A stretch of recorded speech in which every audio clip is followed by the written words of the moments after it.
The National Weather Service confirms 29 tornadoes hit Mississippi last Thursday, and many neighbors are still working to clean up the storm debris.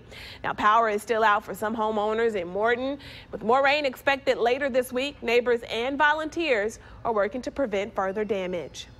Doing everything we can as quick as we can, but it's going to take a while to get back like we was. And some of the houses is completely destroyed. Volunteers are also working to gather supplies for storm victims. The Powers Volunteer Fire Department in Laurel is collecting donations like food and cleaning supplies. They even have a supply trailer at the B&C mobile homes that's off of Highway 84. It'll be there until Friday.